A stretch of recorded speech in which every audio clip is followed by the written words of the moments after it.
Hello dear student. Today we have to see active voice and passive voice in English. As we know that there are two way to convey our ideas in English, that is active voice and passive voice. Here two examples are given. Um, the first is in active voice and the second one is in the passive form of first sentence. Okay. Now we have to see the first sentence. I write a letter. I write a letter. Here, subject is I. Subject is I. It means here the importance is given to the subject. In the first sentence, importance given to the subject, that is I. म्हणजेच कर्त्याला महत्त्व दिलं गेलं आहे कर्मापेक्षा. कशापेक्षा? काय घडलं याच्यापेक्षा कोणी केलं याला महत्त्व दिलं गेलं आहे पहिल्या वाक्यामध्ये. आता याच वाक्याचं पॅसिव्ह फॉर्म पहा. A letter. हिअर हा जो ऑब्जेक्ट आहे पहिल्या वाक्यामधला तो सुरुवातीला घेतला आहे. कारण काय आहे की पॅसिव्ह वॉइसमध्ये कर्त्यापेक्षा कर्माला महत्त्व असतं. कर्त्यापेक्षा कर्माला महत्त्व असते. जे कर्म काय आहे? लेटर आहे पहिल्या वाक्यामध्ये. कुठे? पहिल्या वाक्यामध्ये. म्हणून ते अ लेटर पहिले घेतलं कारण कर्माला महत्त्व द्यायचं आहे कर्त्यापेक्षा. म्हणून इथे कर्ता जो आहे तो शेवटी टाकलेला आहे. ओके. मग काय होईल याचं passive? A letter is written by me. A letter is written by me. Here active voice म्हणजे काय असते बा? ज्या वाक्यामध्ये क्रियापद कर्त्याच्या तंत्राप्रमाणे चालते त्या वाक्याच्या प्रयोगाला कर्तरी प्रयोग असे म्हणतात. कर्तरी म्हणजे ज्या वाक्यामध्ये कर्त्याला महत्त्व असते आणि जे वर्ब आहे ते कर्त्याच्या तंत्रानुसार चालते, म्हणजे कर्त्याच्या नंबरनुसार चालते, त्याला ॲक्टिव्ह व्हॉइस म्हणतात. म्हणजेच काय की कर्त्याला महत्त्व दिलं गेलेलं आहे. जसं पहिल्या वाक्यामध्ये पहा, इथे आय आहे कर्ता. आय कर्ता आहे. या आयच्या याच्यानुसार हे राईट जे क्रियापद आहे हे चाललेलं आहे. म्हणजे याच्यानुसार मग काळ कोणताही असो, मग पण तो जो वर्ब आहे तो या कर्त्याच्या म्हणण्यानुसार चालतो. कुठे? ॲक्टिव्ह व्हॉइसमध्ये. आणि here some example are given. I write a letter. Lata sang a song. Gopal will read a book. आपण हे जे तीनही वाक्य जर पाहिले तर तीनही वाक्यामध्ये कोणी क्रिया केली याला महत्त्व दिलं गेलं आहे. म्हणजे कर्ता कोण आहे याला महत्त्व दिलं गेलं आहे. म्हणून हे तिन्ही वाक्य ॲक्टिव्ह व्हॉइसचे एक्झाम्पल आहे. ओके. नेक्स्ट आहे पॅसिव्ह व्हॉइस. कर्मणी प्रयोग. आता पहा इथे याच्या नावातच आहे कर्मणी प्रयोग. काय आहे? कर्मणी प्रयोग म्हणजेच काय की कर्माला महत्त्व दिलं गेलं आहे. इथे कर्माला महत्त्व दिलं गेलं आहे. ज्या वाक्यामध्ये क्रियापदाच्या क्रियापद कर्माच्या तंत्राप्रमाणे चालते त्या वाक्याच्या प्रयोगाला पॅसिव्ह व्हॉइस असे म्हणतात. म्हणजेच काय की पॅसिव्ह व्हॉइसमध्ये क्रियापद जे आहे, मेन वर्ब जे आहे ते कोणाच्या तंत्रानुसार चालते? कर्माच्या तंत्रानुसार चालते. जसं आपण पहिल्या वाक्यामध्ये पाहिलं, इथे कर्म काय आहे? लेटर आहे. लेटर आहे. या अ लेटर या कर्माच्या तंत्रानुसार हे इज रिटन, हे जे क्रियापद इज वापरलं आपण ऑक्झिलरी, ते चाललेलं आहे. कशानुसार? या कर्माच्या तंत्रानुसार किंवा या कर्माच्या स्वरूपानुसार. मग ते एकवचनी आहे की अनेकवचनी आहे त्यानुसार, आणि काळ कोणता आहे त्यानुसार. ठीक आहे. इथे उदाहरणं दिली आहे पहा. 3 उदाहरणं दिलेली आहे. यांचेच असेल. A letter is written by me. A song was sung by me Lata. A book will be read by Gopal. हे तीनही वाक्य पहा. इथे जे सब्जेक्ट आहे पहिल्या वाक्यामध्ये म्हणजे ॲक्टिव्ह व्हॉइसमध्ये ते शेवटी घेतलेले आहे. कारण जे कर्म घडलेलं आहे त्याला काय दिलेलं आहे? महत्त्व दिलं गेलेलं आहे. पहिल्या वाक्यात अ लेटर, दुसऱ्या वाक्यात अ सॉन्ग आणि तिसऱ्या वाक्यात अ बुक. यांच्या तंत्रानुसार हे इज, वॉज, विल आपण वापरलेलं आहे. ते कसं वापरतात हे आपल्याला टेबलवरून लक्षात येईल, जो आपण पुढे पाहणार आहोत. ठीक आहे. ॲक्टिव्ह व्हॉइसमधून पॅसिव्ह व्हॉइसमध्ये जाताना काही नियम आहे ते आपल्याला फॉलो करावे लागतात. साध्या काळामध्ये, मग साधा वर्तमान काळ असो, प्रेझेंट टेन्स असो, सिम्पल पास्ट असो किंवा सिम्पल फ्युचर असो, याच्यामध्ये ॲक्टिव्ह व्हॉइसची रचना काय असते? Subject plus verb plus object अशी असते. पहिल्या वाक्यामध्ये सांगतो, I write a letter. I write a letter. I काय आहे? सब्जेक्ट आहे. आय काय आहे? सब्जेक्ट आहे. नंतर वर्ब राईट, वर्ब काय राईट आहे आणि ऑब्जेक्ट काय अ लेटर आहे. हे काय आहे ॲक्टिव्ह वॉइसची रचना आहे. कशाची? ॲक्टिव्ह वॉइसची. पहा, साध्या काळामध्ये ॲक्टिव्ह वॉइसमधून पॅसिव्ह वॉइसमध्ये करण्याची रचना कशी असते. टू बीचं क्रियापद म्हणजे हेल्पिंग वर्ब म्हणजे आपण सहायक ऑक्झिलरी जे म्हणतो ते वापरायचं आहे. Am, is, are, was, were, has, had, have हे जे ऑक्झिलरी आहे ते वापरायचे आहे according to the tense and according to the number of object. हे वापरायचं आहे आपल्याला टू बीचे फॉर्म. नंतर जे मेन वर्ब आहे त्याचं पास्ट पार्टिसिपल, त्याचं काय वापरायचं आहे पास्ट पार्टिसिपल, त्याचं पास्ट पार्टिसिपल वापरायचं म्हणजे जे मेन वर्ब आहे त्याचं पास्ट पार्टिसिपल हे मस्ट आहे पॅसिव्ह वॉइसमध्ये लिहिताना किंवा जाताना. नंतर प्लस जर आपल्याला कोणी केली क्रिया हे सांगायचं असेल शेवटी तर बाय लावून मग त्या ज्याने क्रिया केली असेल त्याचं आपण काय लिहितो मेन्शन करतो त्याचं जे काही दिलेलं असेल स्वरूप ते. सिम्पल प्रेझेंट टेन्स पहा. I write a letter. Here single verb, here single verb write, that is the sentence is in simple present tense. Okay, कसं होईल मग याचं passive voice. A letter is present tense असल्यामुळे is घेतलेला आहे. Okay, आता पहा इथे अ लेटर इज, इथे इज घेतलं, आर घेतलं नाही. आर सुद्धा आपण प्रेझेंट टेन्समध्येच वापरतो, परंतु इथे आर घेतलं नाही कारण इथे जे सब्जेक्ट आहे जे ऑब्जेक्ट आलेलं आहे अ लेटर ते एकवचनी आहे. इथे समजा लेटर्स असतं, यस लागलेलं असतं, अनेक वचन असतं तर इथे काय आलं असतं आर आलं असतं. काय आलं असतं आर आलं असतं. कारण काय की इथे एकवचन असल्यामुळे इथे इज लागलेलं आहे. मग राईटचं पास्ट पार्टिसिपल काय होते रिटर्न होतं.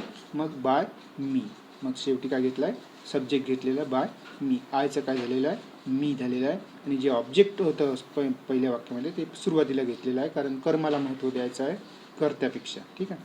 सिम्पल पास्ट पहा. Simple past tense. I wrote a letter. Here wrote that is the past form of write, that is the past form of write. I wrote a letter. Here single verb is use, therefore that sentence is in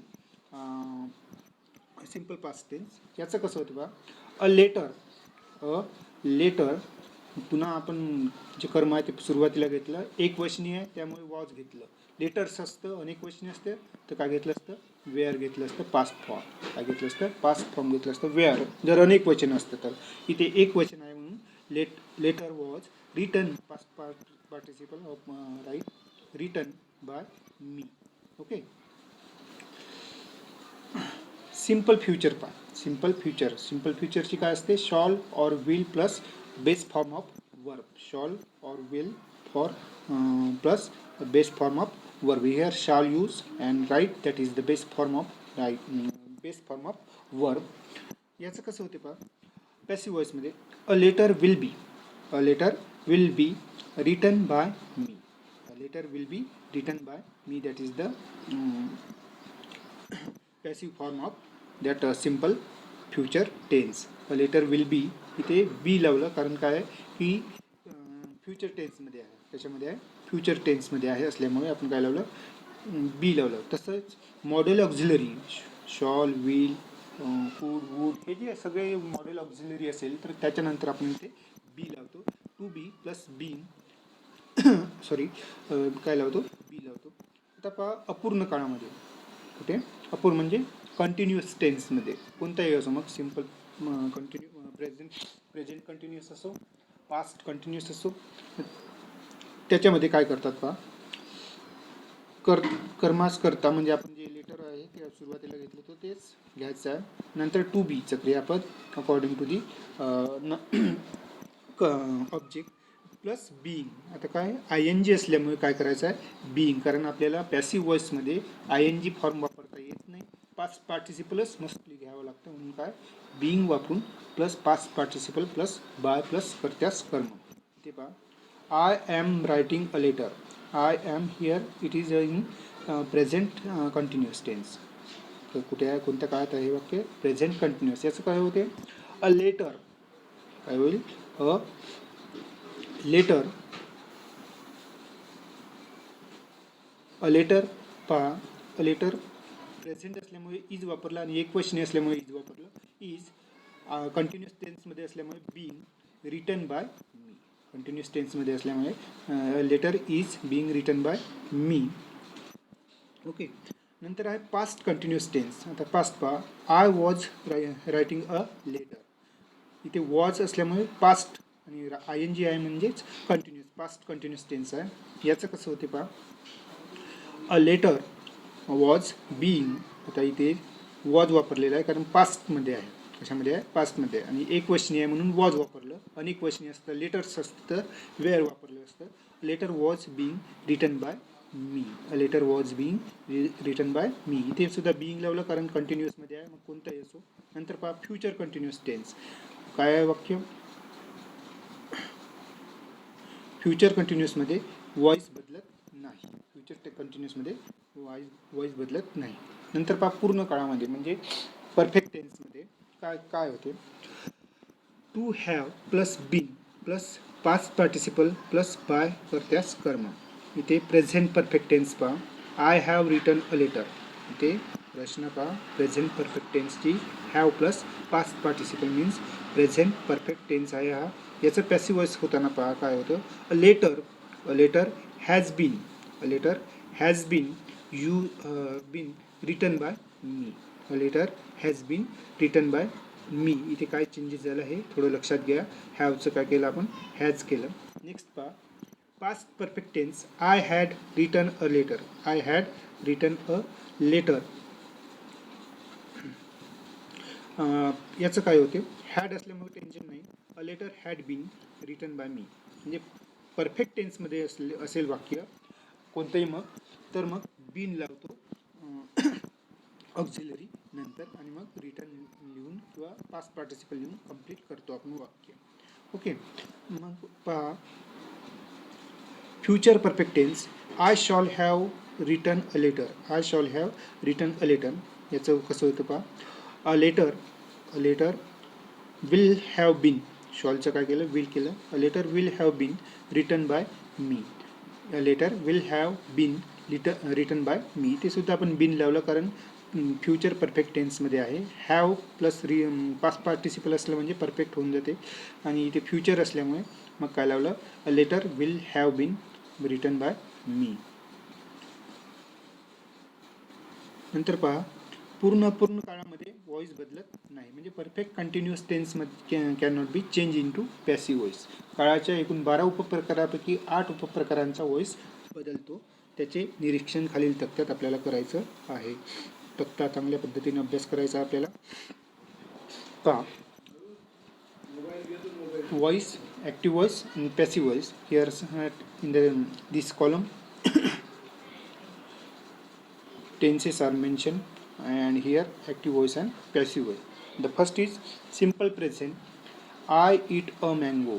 I eat a mango. Single verb. What is the answer?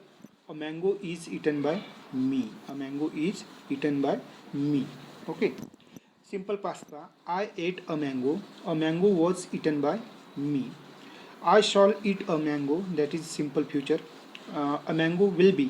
Here कोणतेही auxiliary येऊ, model auxiliary, त्याच्यानंतर आपण काय लावतो, बी लावतो. काय लावलं, be लावलं. A mango will be eaten by me.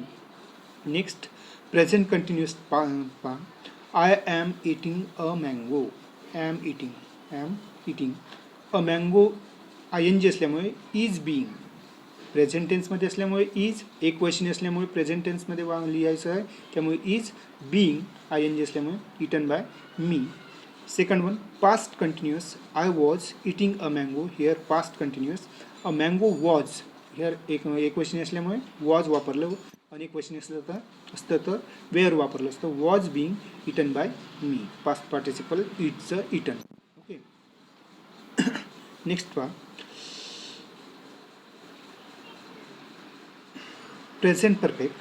I have eaten a mango. A mango has been. I have eaten a mango. A mango has been eaten by me.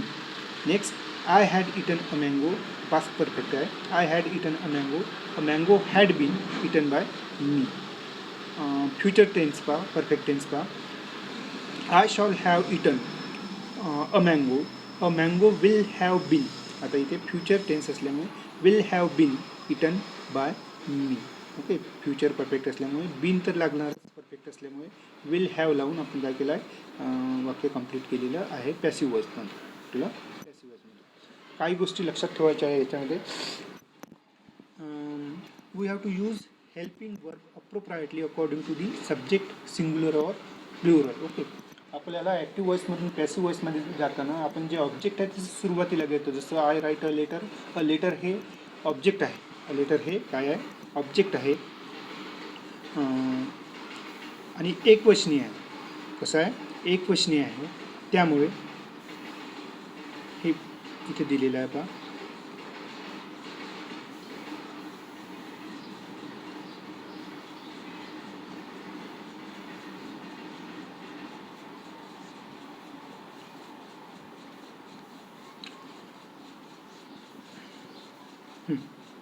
इथे दिलेलं आहे पहा. हे ऑब्जेक्ट जे आहे ते आपण सुरुवातीला घेतलं अ लेटर.